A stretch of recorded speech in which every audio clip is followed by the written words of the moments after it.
ಅದೊಂದು middle class ಚಿಕ್ಕ ಹಳ್ಳಿಯ ಫ್ಯಾಮಿಲಿ.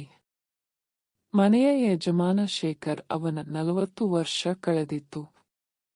ಅವನ ಮೊದಲ ಹೆಂಡತಿ ಸತ್ತು ಹೋದ ಮೇಲೆ ಇದ್ದ ಒಬ್ಬ ಮಗನ ಭವಿಷ್ಯ ನೋಡಲು ಅವನ ಅಕ್ಕನ ಮಗಳನ್ನು ಮದುವೆಯಾಗಿದ್ದ. ಅವಳೇ ಸ್ನೇಹ. ಅವಳಿಗೆ ಈಗ 36 ವರ್ಷ ವಯಸ್ಸು. ಜೀತು ಶೇಖರ್ನ ಮೊದಲ ಹೆಂಡತಿ. ಮಗ ಈಗ 18 ವರ್ಷ ವಯಸ್ಸು. ಸ್ನೇಹ. ಶೇಖರ್ ಮದುವೆ ಆದ ಮೇಲೆ ಒಂದು ಗಂಡು ಮಗು ಹೆತ್ತಿದ್ದಳು. ಅವನಿಗೆ ವಯಸ್ಸು 10 ವರ್ಷ ಹಾಗೂ ಕೆಲವು ತಿಂಗಳ ಹಿಂದೆ ಅವಳ 36 ವರ್ಷ ವಯಸ್ಸಿನಲ್ಲಿ ಇನ್ನೊಂದು ಹೆಣ್ಣು ಮಗುವಿಗೆ ಜನ್ಮ ಕೊಟ್ಟಳು. ಮೊದಲು ಅವನಿಗೆ ಅವನ ಮಲತಾಯಿ ಸ್ನೇಹ ಮೇಲೆ ಯಾವ ಕೆಟ್ಟ ಭಾವನೆ ಇರಲಿಲ್ಲ. ಆದರೆ ಬರುಬರುತ್ತಾ ವಿಡಿಯೋಸ್ ನೋಡಲು ಶುರು ಆದ ಮೇಲೆ ಅವನ ಮಲತಾಯಿ ಸ್ನೇಹನ್ನು ದೃಷ್ಟಿ ಅಲ್ಲಿ ನೋಡಲು ಶುರು ಮಾಡಿದ. ಒಂದು ಕಾಟನ್ ಸೀರೆ ಹಾಗೂ ತೆಳುರವಿಕೆ ಉಡುತ್ತಿದ್ದಳು. ಸ್ನೇಹ ಮಗುವಿಗೆ ಕೆಲವೊಮ್ಮೆ ಜೀತು ಮುಂದೆ ಹಾಲು ಕುಡಿಸುತ್ತಾ ಇದ್ದಳು. ಅವಳು ಜೀತುವನ್ನು ಅವಳ ಸ್ವಂತ ಮಗನ ಹಾಗೆ ನೋಡುತ್ತಾ ಇದ್ದಳು. ಮಗುವಿಗೆ ಹಾಲು ಕುಡಿಯಲು ಬಾಯಿಗೆ ಇಟ್ಟಾಗ ಅದನ್ನೇ ತಿನ್ನುವ ಹಾಗೆ ನೋಡುತ್ತಾ ಇದ್ದ. ಆದರೆ ಅವನು ನೋಡುವುದು ಸ್ನೇಹಗೆ ಗೊತ್ತಾಗದ ರೀತಿಯಲ್ಲಿ ಇರುತ್ತಿದ್ದ.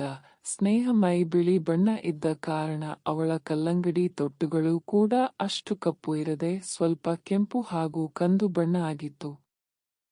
ಆಗಾಗ ಕದ್ದು ನೋಡುತ್ತಾ ಮಜಾ ಮಾಡಲು ಶುರು ಮಾಡಿದ್ದ. ಅದನ್ನು ಕೆಲವೊಮ್ಮೆ ಸ್ನೇಹ ಕೂಡ ಗಮನಿಸಿದ್ದಳು. ಹಾಗಾಗಿ ಅದೊಂದು ದಿನ ಸಂಜೆ ಹೊತ್ತಿಗೆ ಮನೆಯಲ್ಲಿ ಜೀತು, ಅವನ ಮಲತಾಯಿ ಸ್ನೇಹ ಹಾಗೂ ಅವಳ ಮಗು ಬಿಟ್ಟರೆ ಯಾರೂ ಇರಲಿಲ್ಲ. ಆಗ ಸ್ನೇಹ ಸೋಫಾ ಮೇಲೆ ಟಿವಿ ನೋಡುತ್ತಾ ಕೂತಿದ್ದ.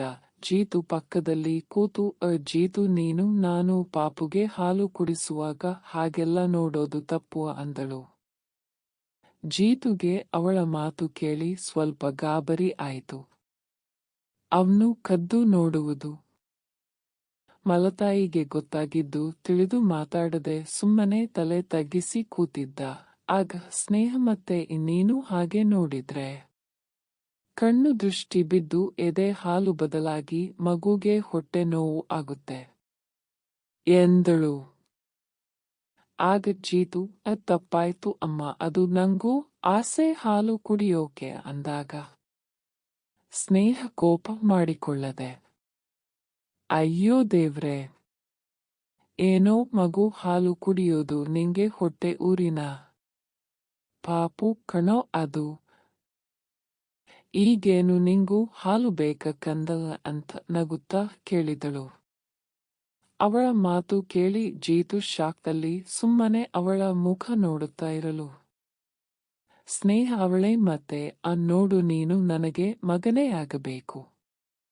ನಿನ್ನ ಹೆತ್ತಿಲ್ಲ ಅಂತ ನೀನು ನನ್ನ ಮಗ ಅಲ್ಲ ಅಂತ ಅಲ್ಲ, ನೀನು ನನ್ ಸ್ವಂತ ಮಗನ ಹಾಗೆ ಆಯ್ತಾ?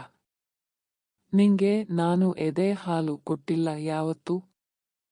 ಹಾಗಾಗಿ ಇವತ್ತು ರಾತ್ರಿ ಎಲ್ಲ ಮಲಗಿದ ಮೇಲೆ ನೀನು ನನ್ನ ಎದೆ ಹಾಲು ಕುಡಿ ಆಯ್ತಾ? ಆಗ ನಾನು ನಿಂಗೆ ಹೆತ್ತ ತಾಯಿ ಆಗ್ತೀನಿ. ಆದರೆ ಇನ್ಮೇಲೆ ನಾನು ಪಾಪುಗೆ ಹಾಲು ಕುಡಿಸುವಾಗ ಹಾಗೆ ನೋಡಬೇಡ. ಮತ್ತೆ ಇದ್ನ ಯಾರಿಗೂ ಹೇಳಬೇಡ ಅಂದಳು.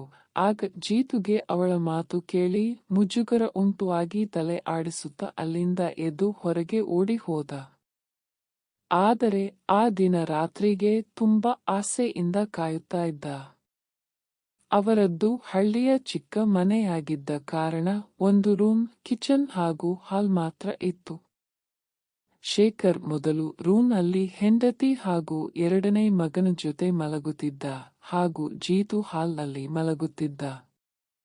ಆದರೆ ಸ್ನೇಹಗೆ ಮಗು ಆದ ಮೇಲೆ ಶೇಖರ್ ಕೂಡ ಜೀತು ಜೊತೆ ಹಾಲ್ನಲ್ಲಿ ಮಲಗಲು ಶುರು ಮಾಡಿದ.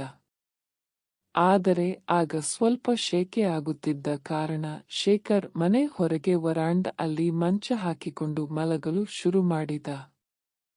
ಆಗ ಫ್ರಂಟ್ ಬಾಗಿಲು ಚಿಲಕ ಹಾಕುತ್ತಾ ಇತ್ತು.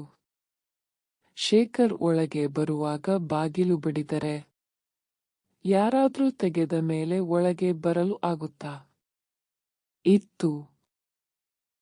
ಅದರಂತೆ ಅವತ್ತು ರಾತ್ರಿ ಕೂಡ ಊಟ ಮುಗಿದ ಮೇಲೆ ಶೇಖರ್ ಮನೆ ಆಚೆ ಹೋಗಿ ಮಲಗಿದ್ದ ಹಾಗೂ ಜೀತು ಹಾಲ್ನಲ್ಲಿ ಮಲಗಿದರೆ ಸ್ನೇಹ ಅವಳ ಮಗು ಹಾಗೂ 10 ವರ್ಷದ ಮಗನ ಜೊತೆ ರೂಮ್ ಸೇರಿದಳು.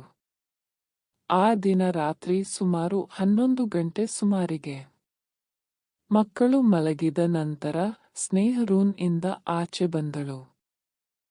ಜೀತು ಮೊಬೈಲ್ ನೋಡುತ್ತಾ ಕೂತಿದ್ದ. ಆಗ ಅವಳು ಅವನ ಹತ್ತಿರ ಬಂದಾಗ ಮೊಬೈಲ್ ಪಕ್ಕಕ್ಕೆ ಇಟ್ಟ. ಸ್ನೇಹ ಅವನ ಪಕ್ಕದಲ್ಲಿ ಹೋಗಿ ಮಲಗಿದಳು. ಆಗ ಜೀತು ಎದೆ ಬಡಿತ ಜೋರಾಯಿತು. ಹಾಗೆ ಸ್ವಲ್ಪ ಭಯ ಆಗ್ತಾ ಇತ್ತು. ಆಗ ಸ್ನೇಹ ಅವನ ಬಾಯಿಯಿಂದ ಕಲ್ಲಂಗಡಿ ಆಚೆ ತೆಗೆದು ಸಾಕ ಖುಷಿ ಆಯ್ತಾ? ಸರಿ ನಾನು ಹೋಗಿ ಮಲಗ್ತೀನಿ, ನಿದ್ದೆ ಬರ್ತಿದೆ ಅಂದಾಗ ಜೀತು ಅಮ್ಮ ಪ್ಲೀಸ್ ಇನ್ನೊಂದು ಸ್ವಲ್ಪ ಹೊತ್ತು ಚೀಪಲು ಕೊಡಿ, ತುಂಬಾ ಚೆನ್ನಾಗಿದೆ ಅಂದ. ಆಗ ಸ್ನೇಹ ಸರಿ ಆಯ್ತು ಸ್ವಲ್ಪ ಹೊತ್ತು ಅಂದಾಗ ಜೀತು ಖುಷಿ ಅಲ್ಲಿ ಮತ್ತೆ ಅವಳ ಕಲ್ಲಂಗಡಿ ತೊಟ್ಟು ಬಾಯಿಗೆ ಹಾಕಿ ಚೀಪಲು ಶುರು ಮಾಡಿದ. ಸ್ನೇಹ ನಿಧಾನ, ನಿನ್ನ ಅಮ್ಮನ ಹಾಲು ಇಷ್ಟ ಆಯ್ತಾ ಕಂದ ಎನ್ನುತ್ತಾ ಅವನು ಗಟ್ಟಿಯಾಗಿ ತಬ್ಬಿಕೊಂಡಳು. ಹೀಗೆ ಅದಾದ ಮೇಲೆ ತಾಯಿ ಮಗ ಸಂಬಂಧ ಮರೆತು ದಿನವೂ ಚಕ್ಕಂದ ಆಡುತ್ತಾ ಯಾರಿಗೂ ತಿಳಿಯದ ಹಾಗೆ ಬದುಕಲು ಶುರು ಮಾಡಿದರು.